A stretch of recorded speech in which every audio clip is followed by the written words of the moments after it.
Hello दोस्तों, आज हम बात करने जा रहे हैं हमारे प्लेनेट पर 65 मिलियन ईयर्स तक राज करने वाले क्रिएचर्स डायनासोर्स की। डायनासोर्स एक ग्रीक वर्ड है जिसमें डीनोस का मतलब होता है टेरिबल एंड सोरोस का मतलब होता है लिजार्ड। यानी कि अगर आप इसका एक मोटा मोटा मतलब निकालें तो इसे भयानक छिपकली कह सकते हैं। हाँ, इसका यही मतलब होता है। छोटे डायनासोर से लेके 10 फ्लोर ऊंची बिल्डिंग जितने बड़े dinosaurs, carnivorous dinosaurs, herbivorous dinosaurs and sea dinosaurs और फ्लाइंग डायनासोर्स भी कुल मिला के 900 प्लस स्पीशीज के अवशेष दुनिया के हर हिस्से में पाए गए हैं, इवन हमारे इंडिया में भी। दोस्तों, होता कुछ ऐसा है कि जब हमारा अर्थ धीरे धीरे ठंडा होने लग रहा था और जमीन पर कंडीशंस जीवन के अनुरूप होने लग रही थी, तो कुछ जीव पानी से बाहर जमीन पे आने लगे। उस समय एक ही कॉन्टिनेंट हुआ करता था जिसका नाम था पेंजिया। शुरू में ये जीव साइज में काफी छोटे थे एंड उस समय एटमॉस्फेयर में ऑक्सीजन की मात्रा भी बहुत कम थी और पेड़ भी बहुत बड़े बड़े हुआ करते थे। डायनासोर्स की स्टार्टिंग लगभग 245 मिलियन साल पहले टिरासिक पीरियड में हुई थी और ये लगभग 180 मिलियन साल तक राज करते हैं, जब तक कि कैटास्ट्रोफिक इवेंट के कारण इनका खात्मा नहीं हो जाता। इस पूरे पीरियड को मेसोजोनिक पीरियड कहा जाता है। इनमें कुछ 4 लेग के डायनासोर्स होते थे एंड कुछ 2 लेग के डायनासोर्स होते थे एंड कुछ के तो विंग्स भी होते थे। इनकी बॉडी स्ट्रक्चर देखे तो इनकी गर्दन रिलेटिवली लंबी होती थी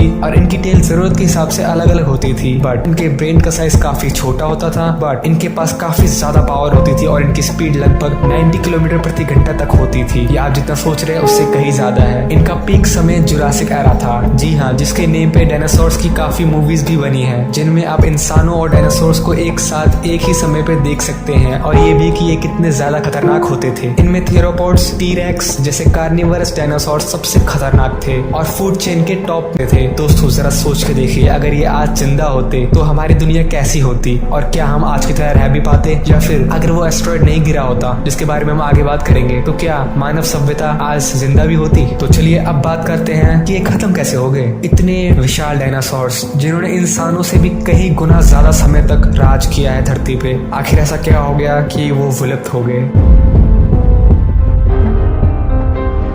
तो साइंटिस्ट के अनुमान से लगभग 65 मिलियन साल पहले एक चिक्सिलव नामक एस्ट्रॉयड जिसका डायमीटर लगभग 10 किलोमीटर्स था, जो कि 30 किलोमीटर पर सेकंड, ध्यान दीजिए मैं पर आवर नहीं कह रहा, पर सेकंड, 30 किलोमीटर पर सेकंड की रफ्तार से मेक्सिको के युकाटान पेनिनसुला को हिट करता है। अब सोचिए, अगर इतना बड़ा एस्ट्रॉयड धरती को इस रफ्तार से हिट करेगा तो क्या होगा। एस्ट्रॉयड के इम्पैक्ट से धरती में तहलका मच गया, मीटियोर शावर होने लग गई, अर्थक्वेक आए, वोल्केनिक इरप्शंस हुई, कई किलोमीटर ऊंची सुनामीज भी आई एंड इसकी वजह से अर्थ का मेजर हिस्सा डिस्ट्रॉय हो गया। इसकी शॉक वेव एंड रेडिएशन पूरी धरती पे असर करता है और इससे निकले स्मोक और डस्ट ने धरती को 2 साल तक अंधेरे में कर दिया, जिसकी वजह से सूरज की रोशनी धरती के एटमॉस्फेयर से अंदर नहीं आ पाई एंड धरती में अंधेरा छा गया एंड इसकी वजह से टेम्परेचर बहुत ज्यादा गिर गया। एंड शायद आपको पता होगा कि डायनासोर्स एक वार्म ब्लडेड एनिमल्स थे एंड इसके कारण वो ये चेंज सर्वाइव नहीं कर पाए और धीरे धीरे मरने लगे। सबसे पहले सारे वेजिटेशन नष्ट हो गए, जिसकी वजह से हर्बीवरस डायनासोर्स मरने लगे एंड देन हर्बीवरस डायनासोर्स ही नहीं बचे तो कार्निवरस डायनासोर कहाँ से बचेंगे, वो भी मरने लगे एंड सबसे लास्ट में ओमनिवरस भी मरने लगे